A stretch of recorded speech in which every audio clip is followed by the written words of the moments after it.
సమాజ ప్రయోజనాన్ని దృష్టిలో ఉంచుకొని నూతన ఆవిష్కరణలు చేయాల్సిన అవసరం ఉందని Osmania university vice chancellor doctor Kumar అన్నారు. చంపాపేటలోని మంద యాదవరెడ్డి గార్డెన్స్ లో నిర్వహించిన సక్సెస్ గ్రూప్ ఆఫ్ ఇన్స్టిట్యూషన్స్ స్నాతకోత్సవానికి ముఖ్య అతిథిగా వైస్ ఛాన్సలర్ హాజరయ్యారు. ఈ సందర్భంగా ఆయన మాట్లాడుతూ సమాజ హితాన్ని, ప్రకృతి పరిరక్షణ విలువలను కాపాడే సాంకేతిక విజ్ఞానం అవసరమని అభిప్రాయపడ్డారు. జీవితంలో ఎంత అత్యున్నతమైన సాంకేతిక పరిజ్ఞానాన్ని పొందినా అది సమాజ వినాశకాన్ని కోరుకోరాదని సూచించారు. గత శతాబ్ది కాలంలో ప్రపంచం ఎన్నో నూతన ప్రయోజనకర ఆవిష్కరణలకు వేదిక అయిందంటే ఎంతో మంది ఇంజనీర్ల కృషి అని కొనియాడారు. ఎంచుకున్న రంగంలో ఎంత సాంకేతికత నైపుణ్యత సాధించినా మంచి పుస్తకాలు, ప్రముఖుల జీవితాలను చదవడాన్ని ఎన్నడూ విస్మరించరాదన్నారు. ఆలోచనలు, ఆవిష్కరణలు, వనరులు, సంపద సృష్టించడంలో విద్యార్థులు భావితరాలకు ఆదర్శంగా నిలవాలన్నారు. ఈ కార్యక్రమంలో సక్సెస్ గ్రూప్ ఆఫ్ ఇన్స్టిట్యూషన్స్ ఎండి పార్థసారథి, విద్యావేత్త సత్యప్రకాష్ తదితరులు పాల్గొన్నారు.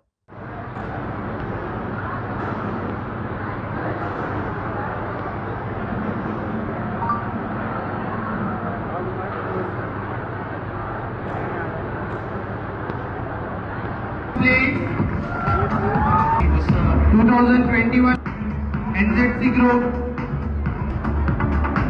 21 batch Sara Sultana success degree college induction మరియు convocation programme success degree college convocation మరియు ఇండక్షన్ 2025 సంవత్సరంకి మన దగ్గరికి వచ్చిన ఫ్రెషర్స్ కోసం రెండవది కాన్వకేషన్ 2022 బ్యాచ్ 25 అయిపోయిన సందర్భంగా కాన్వకేషన్ ఏర్పాటు చేసి మంద యాదవరెడ్డి గార్డెన్ మన గౌరవనీయులు మన వైస్ ఛాన్సలర్ గారిని ఉస్మానియా యూనివర్సిటీని ఆహ్వానించడం జరిగింది.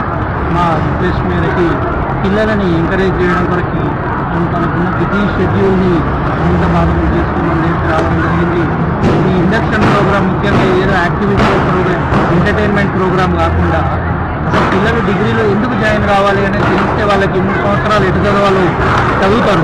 లేకుంటే ఏదో డిగ్రీలో వచ్చాము 3 సంవత్సరాలు అయింది ఎందుకు చదవం వాళ్ళకి తెలియకుండా, ఎందుకు చదివించాము పేరెంట్స్ తెలియకుండా ఉండకుండా సార్ వచ్చేసి తన అమూల్యమైన సందేశాన్ని కామన్ సెన్స్ అంటే ఏంటి, సివిక్ సెన్స్ ఏంటి, రోడ్ సెన్స్ ఏంటి, ఎడ్యుకేషన్ ఎట్లుండాలి, స్కిల్ బేస్డ్ ఎడ్యుకేషన్ ఎట్లుండాలి, ఇన్నోవేషన్ రంగంలో ఎట్లా డెవలప్ కావాలనేది చాలా అద్భుతంగా సార్ చెప్పడం, పిల్లలలో ఒక క్రియేటివిటీ ఇంప్రూవ్ ఎడ్యుకేషన్ కాబట్టి మన వైస్ ఛాన్సలర్ గారిని చాలా రిక్వెస్ట్ చేశాము. ఒక టాప్ మోస్ట్ అథారిటీ చెప్తే పిల్లలలో ఎంకరేజ్మెంట్ పెరుగుతుంది.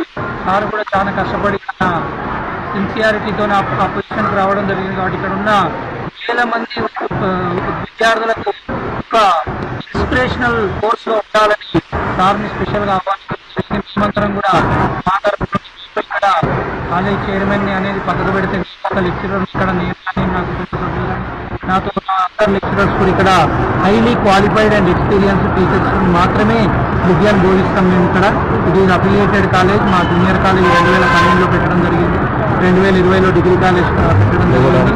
మరి ఈ పర్టికులర్ మూమెంట్లో డిగ్రీకి అడ్మిషన్లే లేవు అని బాధపడుతున్న క్రమంలో డిగ్రీలో అడ్మిషన్లే లేవని మేము బోర్డు పెట్టిన కాలేజ్ సంతోష్ నగర్లో మేము బతకడం కొరకు పెట్టిన కాలేజ్ కాదు. 3 డిగ్రీస్లో అంటే వీళ్ళకి గ్రాడ్యుయేషన్ ఆఫర్ చేస్తున్నాం. అందరికీ నా యొక్క హృదయపూర్వక శుభాకాంక్షలు. వాళ్ళందరూ కూడా మంచిగా జీవితంలో సెటిల్ కావాలని, పంచాయతీలోకి వెళ్ళాలని, అట్లాగే మంచి జాబ్ ఆఫర్స్ కూడా రావాలని, అట్లాగే సక్సెస్ డిగ్రీ కాలేజ్కి నా యొక్క బెస్ట్ కాంప్లిమెంట్స్. అట్లాగే రానున్న రోజుల్లో మంచి స్కిల్ బేస్డ్ ఎడ్యుకేషన్తో పాటు అందరికీ క్వాలిటీ ఎడ్యుకేషన్ ఆఫర్ చేసి అందరినీ ఈ దేశ ప్రగతిలో పాలు పంచుకోవాలని, అట్లాగే రాష్ట్ర ప్రభుత్వం కూడా ఏదైతే స్కిల్ ఎడ్యుకేషన్ అని తీసుకొచ్చిందో దాంట్లో అందరూ కూడా భాగస్వామ్యం కావాలి. స్కిల్ బేస్డ్ ఎడ్యుకేషన్ అనేది ఇంపార్ట్ చేయాలనేది నేను కోరుకుంటున్నాను. ఏ ఇన్స్టిట్యూషన్ అయినా ముఖ్యంగా అకాడమిక్స్, స్ట్రాంగ్ అకాడమిక్స్, కొంత రీసెర్చ్, తర్వాత ఇన్నోవేషన్, తర్వాత ఇన్ఫ్రాస్ట్రక్చర్, ఈ 4 ఉంటే ఆ ఇన్స్టిట్యూషన్ ఎక్కడ కూడా తిరుగుండదని నా యొక్క అభిప్రాయం. అదే దాంట్లో భాగంగా సక్సెస్ కాలేజ్ కూడా ముఖ్యంగా ఫ్యాకల్టీ కావచ్చు, ఇన్ఫ్రాస్ట్రక్చర్ కావచ్చు చాలా బ్రహ్మాండంగా ప్రొవైడ్ చేసి ముందుకెళ్తున్నారు. వాళ్ళ జర్నీలో అంటే ఎస్పెషల్లీ అఫిలియేటెడ్ కాలేజెస్ ఉన్నాయో, ఉస్మానియా అఫిలియేటెడ్ కాలేజ్ కాబట్టి మా వంతు సహకారం ఎప్పటిగా ఉంటుంది. Quality education and skill based education impart చేయడంలో వాళ్ళని కూడా మేము ప్రోత్సహిస్తాము. రానున్న రోజుల్లో ఇంకా మంచి ఎడ్యుకేషన్ కూడా ఇవ్వాలని నేను